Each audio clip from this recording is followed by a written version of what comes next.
நீ பயப்படாத. மாமா மாமா வேண்டாம் நீ மாமா மாமா கிட்ட please வாடிச்சா. மாமா. இவ்வளவு நேரம் பேசிட்டு இருந்தல, அது தாமரைய பாத்துல உன்ன பாத்துதான். நீ என்ன சொல்ற? சாமியை கேளுங்க. எந்த கடவுளை நீங்க நம்புறீங்களோ அந்த சாமி கிட்ட போய் கண்ண மூடி மனசார எனக்கு இந்த விஷயத்துல விட தெரியணும், அதுக்கு ஒரு வழியை காட்டுங்கன்னு சொல்லி கேளுங்க. அந்த சாமியும் உங்களுக்கு ஒரு வழியை காட்டும். எனக்கு அந்த மாதிரி ஏதாச்சும் நடந்தா, தாயே தெய்வமே எனக்கு ஒரு வழியை காட்டுங்கன்னு சொல்லி கேட்டிருக்கேன். எனக்கு அந்த வழியும் கிடைச்சிருக்கு. நீங்க தாமரை கழுத்துல தாலியை கட்டுறதா இருந்தது என் புருஷன் அப்படி இன்னொரு பொண்ணு கிட்ட தப்பா நடந்திருக்க மாட்டாருன்னு நான் எல்லார்கிட்டயும் சொன்னேன். ஆனா யாருமே என் பேச்சு கேட்கல. உங்க பேச்சையும் யாரும் கேட்கல. கடைசியில என்னால அந்த விஷயத்துல எதுவுமே செய்ய முடியாதப்போ தெய்வத்துக்கிட்ட போலான்னு சொல்லி நான் வீட்டு வாசல்ல ஒரு சுமங்கலி பூஜை பண்ண. அந்த பூஜையோட அருள் தான் கடைசியில எங்க அப்பா எல்லாருமே வந்து அந்த கல்யாணத்தை நிப்பாட்டி நீங்க என்னடாச்சு? நாங்க பார்லர் போயிட்டு வரோம். உங்க அத்தை சாவித்திரியும் தாமரையும் எங்க கிட்ட வந்து நடக்காத கல்யாணத்துக்கு எதுக்கு இம்பிட்டு பவுஸ் பண்றீங்க அது இதுன்னு என்னென்னமோ பேசுறாளுங்க. என்ன நடந்துச்சுன்னு கேட்டா போய் உன் மவனை கேளுன்னு சொல்றாளுங்க.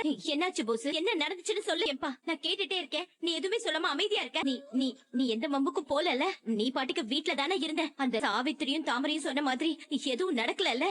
சொல்லு போஸ், என்ன அப்படி அமைதியா இருக்க? எனக்கு பைத்தியம் பிடிக்கிற மாதிரி இருக்கே. ஐயோ ஐயோ என் உடம்பெல்லாம் வெடவெடன்னு உதறுது. என்னன்னு சொல்லுடா.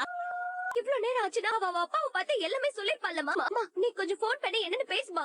என்னமா யோசிச்சுட்டே இருக்க? போன் பண்ணுமா. ஏன்டா இப்படி பண்ற? உனக்கு அறிவு இல்லையாடா? தாமரை